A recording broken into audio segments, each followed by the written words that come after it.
सभी को नमस्कार। मैं आप सबसे यहाँ मिलने आई हूँ, अपने मन का बोझ थोड़ा हल्का करने आई हूँ और हो सकता है मेरे बातों से आपके मन का बोझ भी हल्का हो जाए। कल शाम को जब मैं ऑफिस से आई तो मैं बहुत स्ट्रेस्ड थी, मुझे कुछ अच्छा नहीं लग रहा था, परेशान था मेरा मन।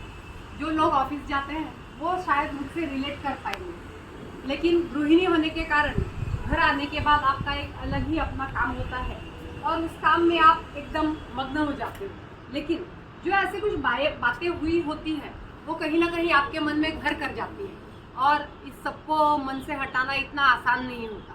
तो ऐसा ही कुछ मेरे साथ भी हुआ। कल शाम को मुझे कुछ अच्छा नहीं लग रहा था, लेकिन फिर मेरे बेटे की आज एग्ज़ाम थी तो मैं उसके साथ पढ़ाई में जुट गई और सब चीज़ को अलग से बाहर रख दिया।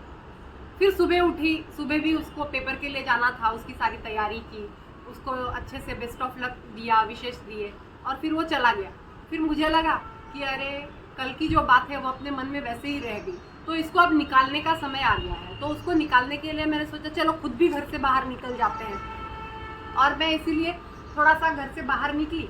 तो मैंने सोचा कि चलो आज गाड़ी से नहीं जाते हैं, ऑटो पकड़ लेते हैं। तो मैंने उबर पे ऑटो बुक किया और ऑटो से निकल गई। जाते समय मन में अनेक विचार थे, तो सिग्नल आ गया। सिग्नल पे मेरे बगल में एक बस खड़ी हुई थी, तो बस की तरफ मेरा ध्यान गया। जब मैं बस की तरफ देखने लगी तो वहाँ मुझे कुछ 2-3 लड़कियाँ दिखी, तो उनके चेहरे पे भी थोड़ी सी परेशानी लगी। पहले मैंने सोचा मैं परेशान हूँ तो मुझे हर कोई परेशान लग रहा है, लेकिन बात ऐसी नहीं थी, वो सच में परेशान थी।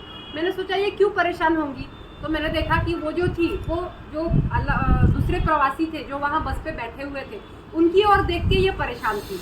मैंने सोचा इनके मन में ऐसे विचार चल रहे हैं, अरे बाप रे कितने लकी है ये लोग, कितने खुश नसीब है, इनको बैठने की जगह मिल गई और मैं तो ऐसे ही खड़ी हूँ। थोड़ी देर बाद एक लेडी दिखी मुझे, वो भी बैठी हुई थी, वो खिड़की से बाहर देख रही थी, लेकिन उसके चेहरे पे भी जैसे जरा परेशानी ही नज़र आ रही थी। तो मैंने सोचा भाई ये क्यों परेशान होगी। फिर देखा तो वो एक कार की तरफ देख रही थी, तो मैंने सोचा अच्छा इसके मन में ऐसा विचार चल रहा होगा, अरे कितना खुशनसीब है ये आदमी, ये कार से ट्रैवल कर रहा है और मैं एक जो बस में बैठी हुई हूँ। ऐसे मेरे मन में बहुत से विचार चल रहे थे। चलते चलते सिग्नल छूट गया, हम लोग आगे चले। आगे जाने के बाद जहाँ मेरी रिक्शा रुकी, इत्तेफाक ऐसा हुआ कि वो कार भी मेरे बगल में आके रुकी। उस कार में जो आदमी था मेरा ध्यान उस कार की ओर चला गया। मैंने देखा वो आदमी भी जरा परेशान नजर आ रहा था। मैंने सोचा भाई अब तुम क्यों परेशान हो, वो क्यों परेशान था। तो देखा तो उसकी नज़र उसके आगे जो एक कार थी उसकी तरफ थी, और वो कार कौन सी थी, तो मर्सिडीज। तो मैंने बोला अच्छा, तो अभी इन भाई साहब के मन में विचार चल रहा है भाई ये कितना लकी है, ये मर्सिडीज में घूम रहा है और मैं एक हूँ जो कार में घूम रहा हूँ। तब मेरे ध्यान में आया कि भाई इस दुनिया में सब परेशान है, सब समस्या से घिरे हुए हैं। कोई परेशानी को खुद बुलाता है, कोई परेशानी खुद उसको घेरे रहती है, लेकिन परेशान तो सब है।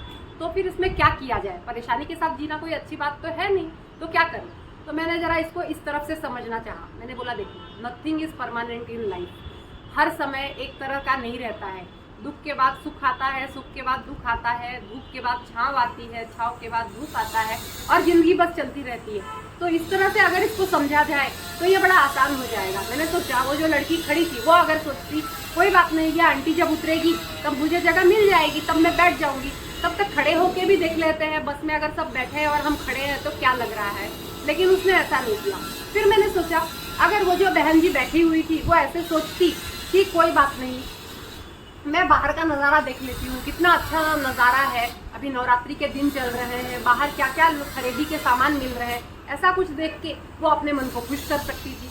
वो जो भाई साहब थे वो बगैर आगे की गाड़ी देखने के अगर वो बगल के बस के देख लेते तो हो सकता है उनके मन में भी ख्याल आ जाता भाई भगवान आपको मैं आभार व्यक्त करता हूँ, आपने मुझे इतना अच्छी कार दी है, कार में मैं घूम रहा हूँ, बहुत सारे लोग तो है वो तो बस में प्रवास कर रहे हैं। तो बस ये है कि अपना विचार थोड़ा सा अगर बदल लिया जाए तो खुशियाँ अपने आप आ जाती है। तो फिर जब ये सब मैंने देखा तो मुझे ऐसे महसूस हुआ कि जब भी आपके मन में कोई विचार घर कर जाए तो उसका एक आसान सा नुस्खा है कि आप बस घर से बाहर निकल जाओ, कहीं घूमने चले जाओ, विचार अपने आप चले जाते हैं। अगल बगल में इतना कुछ देखने मिल जाता है, उन सब की तरफ जब हम लोग देखते हैं तो लगता है कि नहीं सबके ज़िंदगी में कुछ ना कुछ हो रहा है, लेकिन सब जीने की कोशिश कर रहे हैं, हम भी कर सकते हैं और अपना जो मन का विचार है वो सब निकल जाता है, हम लोग भी खुश हो जाते हैं। जरा कहीं टहलाइए, अगर आपके मन में भी कुछ चल रहा है तो। और टहलना नहीं होगा तो आ जाइए मुझसे वापस मिलने। तो आज के लिए बस इतना ही। और आपके मन में कोई भी टेंशन हो तो मैंने सोचा है कि मैं ऐसे ही आपसे बात करती रहूंगी और आपकी सारी ओके रिपोर्ट कर दूंगी। ठीक है ना जी? तो फिर आइएगा वापस मुझसे मिलने, मैं भी आ जाऊंगी आपसे मिलने। आज के लिए बस इतना ही। नमस्ते।